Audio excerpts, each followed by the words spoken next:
आपला जावई येणार आहे, आपला जावई येणार आहे म्हटल्याच्या नंतर तिला समजलं उद्या आपला जावई सकाळी बरोबर 12 वाजता येणार आहे आपल्या गावामध्ये. तिला आनंद झाला, सासऱ्यालाही आनंद झाला. आनंद झाल्यामुळे सासू रात्रीच्या 4 वाजता पहाटे 4 वाजताच उठली आणि उठून या ठिकाणी पंचपक्वानाचा स्वयंपाक तयार करण्यासाठी घेतला. का तर जावई येणार आहे. जावई येणार आहे म्हणजे सासूला आनंद होणारच, त्यात काही वाद. तुमच्याकडे होतो का?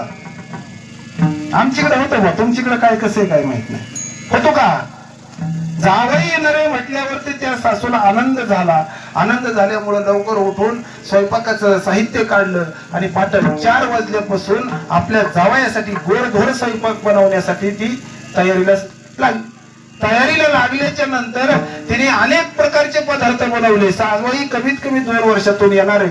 जावयाला पुन्हा सुट्टी मिळेल का नाही हेही सांगता येत नाही कधी, कारण तो गव्हर्नमेंट सर्व्हिसला आहे, त्याला सुट्टी मिळत नाही हा मनामध्ये विचार आहे. आपले जावई परत येणार नाही म्हणून तिने अनेक प्रकारचे पदार्थ तयार केले आणि पदार्थ तयार करून आपल्या मालकाला सांगितलं 12 वाजत आलेत, तुम्ही आता काय करा, आपली बैलगाडी, तेवढेच जुन्या काळात काय होत्या बैलगाड्याच होतं, आता वेगळं झालं, बैलगाडी झोपा आणि आपल्या जावयाला घेऊन या. त्याने बरोबर वेळेमध्ये बैलगाडी झोपली, स्टँडवरती गेला आणि स्टँडवरती जाऊन एसटीची वाट पाहू लागला. आणि पाहू लागल्याच्या नंतर मग एक ती एसटी आली. एसटी आल्याच्या नंतर एक प्रवासी खाली उतरत राहिला. एक प्रवासी खाली उतरला. सगळे गाडीतून खाली उतरले. खाली उतरल्याच्या नंतर जावई मात्र नाही दिसले त्यांना. आणि मग त्या गाडी म्हणजे त्या मालकानं विचारलं कंडक्टरला, का हो सगळे प्रवासी उतरले का? म्हणजे आमचे जावई अमुक अमुक नावाचे जावई तुमच्या गाडीमधून आता येणार होते, आम्हाला तसा निरोप आला होता. आमचे जावई काही तुमच्या गाडीत दिसायला तयार. काय नाव म्हणे तुमच्या जावयाचं? नाव सांगितलं. हो म्हणे काही हरकत नाही, तुमच्या जावईने एक चिठ्ठी माझ्याकडे दिलेली आहे. ती चिठ्ठी हातामध्ये घेतली, हातामध्ये चिठ्ठी घेऊन वाचली तर त्याच्यावरती लिहिलं होतं की मला काही कारणास्तव मला तुमच्याकडे येता येणार नाही. आणि मग निराश झाला तो सासरा आणि निराश होऊन सासऱ्याला ती बैलगाडी पुन्हा माघारी घराकडे फिरवली. पण येणारा जो आनंद होता येताना, तो मात्र आनंद त्या सासऱ्याच्या चेहऱ्यावरती नाही राहिल्याच्या नंतर तो सासरा दारापुढे गाडी घेऊन गेला. सासू लगेच हातामध्ये पाण्याचा तांब्या, भाकरीचा तुकडा, तुमच्याकडे आहे का प्रथा? आहे ना? मग हा म्हणा ना कमीत कमी. काय पैसे मागतो का?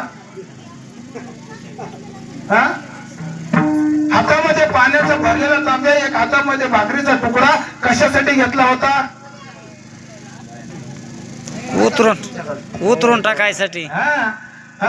तिला माहित होतं आता आपले जावई येणार आहेत. जावयाच्या डोक्यावरून तुकडा पाण्याचा तांब्या उतरून टाकायचा. कशासाठी? कुठे नजर लागली असली येताना कुणाची काय म्हणून का तिकडच, याच्यासाठी ते हातामध्ये घेतलं होतं. बैलगाडीकडे नजर गेली. नजर गेल्याच्या नंतर पाहिलं तर आपले मालक एकटेच बैलगाडीत आहेत. लक्ष देऊन ऐका, दृष्टांत म्हणजे काय करमणूक, तुम्हाला सिद्धांत पटवून देण्यासाठी दृष्टांत असतो महाराज, करमणूक करण्यासाठी नसतो. लक्ष देऊन ऐका, तुमच्याही कामाला येईल. तर दृष्टांत कशासाठी? तर सिद्धांत पटवून देण्यासाठी महाराज. तिने त्या बैलगाडीकडे पाहिलं आणि पाहिल्याबरोबर त्यांना फक्त आपले मालक दिसले. आणि मालक दिसल्याच्या नंतर, का हो जावई